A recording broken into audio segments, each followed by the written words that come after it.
Hey, good Sunday early evening, folks. Brian Bledsoe with you here from Brian Bledsoe Weather. I wanted to hop on tonight and just kind of talk to you directly about some of my thoughts regarding where we're positioned as far as weather, not only currently but also where we're going forward. And I'm not going to share any maps with you. I know that many of you are completely burnt out on maps. You have zero faith in what those maps are presenting. And to be quite honest, you're just fatigued and just kind of done with this whole weather situation that a lot of us have been having to deal with now for quite some time. So I don't want to put that out there right now. You know how to get in touch with me if you want that information directly. You can frequent my page if you want that information directly. But I know it's been an extremely tough year on a lot of us. One of the tougher years we've seen in quite some time. Not just in so much because of the weather, but because we've not only had the weather to deal with, we've also had exceptionally high input costs to deal with.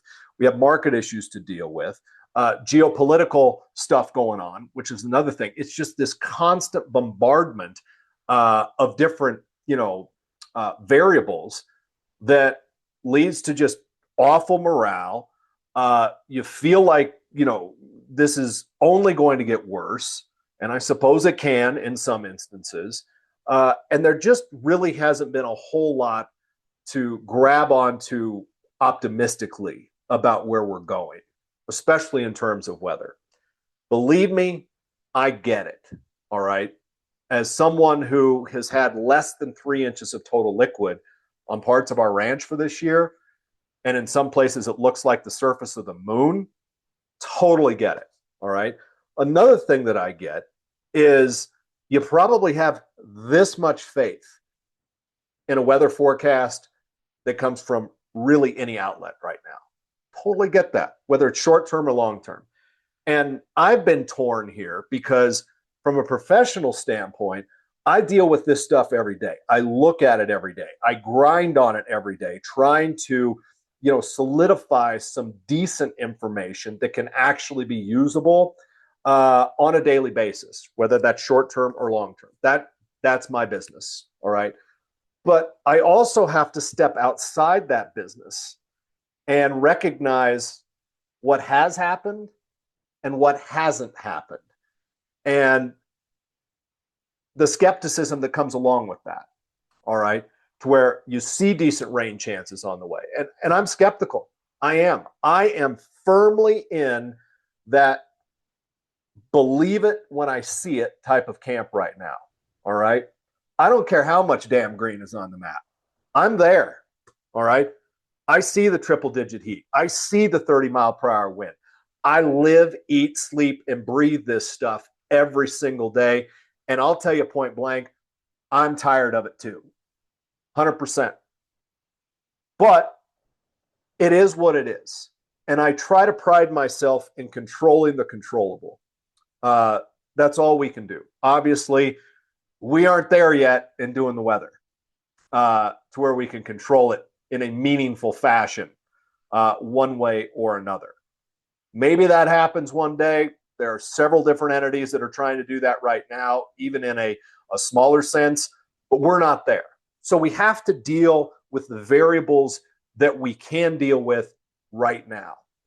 And my part of that is weather and managing that risk going forward. And I've had several different great conversations with individual clients about, hey, this year's just kind of gone to hell. Can we salvage anything and build on what we're looking at going forward? And to be honest, I do think that there's a little bit of optimism from a weather standpoint. Not for everybody, all right? Be honest with you. The stuff that I sent out today, that ridge of high pressure that's going to be dominant across some parts of the southern high plains, the more west, northwest, north, and northeast you get away from that ridge, the better off you're going to be, simply because you're out underneath the core of that heat. There will be storms riding that ridge. There will be moisture availability for those storms to tap. So this pattern change that's going to take place later this week will really benefit some folks. For others, no. You're probably not going to see any difference out of the deal. And that's really the hardest thing to convey from a message standpoint when you're in that situation. And I try to be as honest as possible. If I think you got a shot at rain, I'll tell you. If I don't think you do, I'll tell you that too. There will be some areas that do very well. But I 100% recognize and embrace the skepticism that goes along with that. Only a fool forecasts rain in the drought, right? 100%. Totally get that. But we still have to do that. And I still have to do that as my job every day and try to show you where those better rain chances are actually going to be. I think, and I don't use these words lightly, I think that the next 8 to 10 months are exceptionally critical for various parts of the country. Exceptionally critical. And I know you're sick of hearing the El Nino hype. Super El Nino, strongest El Nino ever. The Super El Nino of 1877-78, lopped off 5% of the world's population. Is that going to happen this year? Well, let me just say this, all right?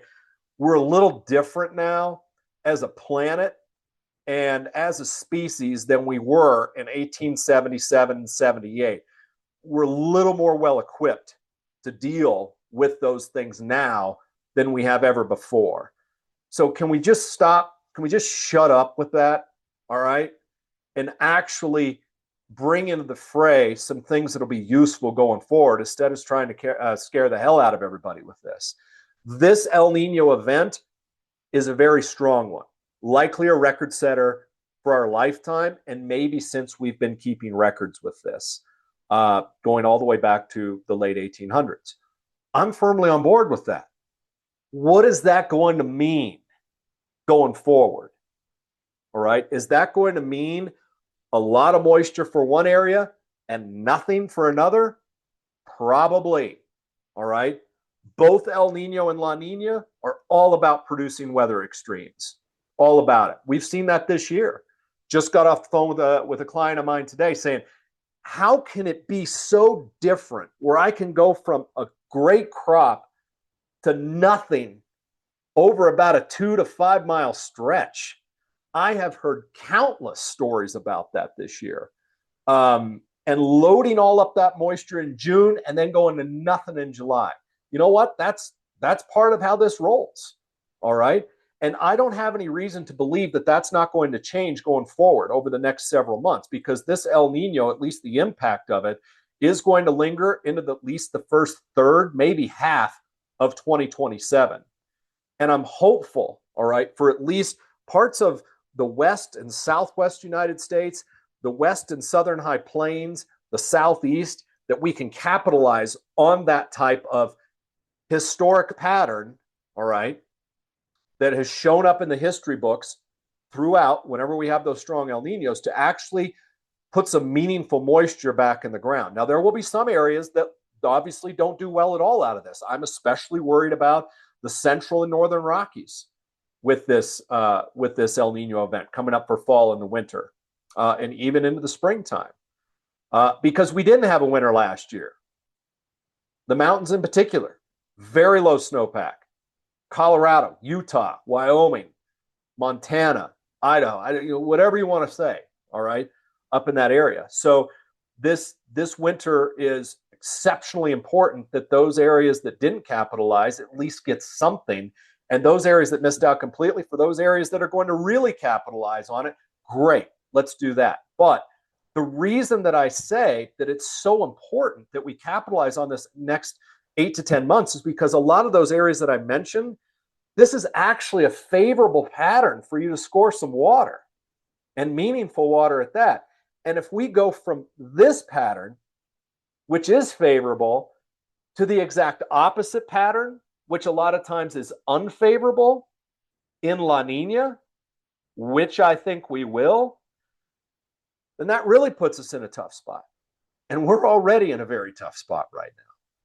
So I think it's incredibly important as we go forward over the next several months to be very measured with our expectations about what this El Nino is either going to do or not do, and continue to look into the future about what lies beyond this El Nino, which I know you don't think any of us can forecast the weather beyond 3 minutes, let alone, 12, 18 months into the future.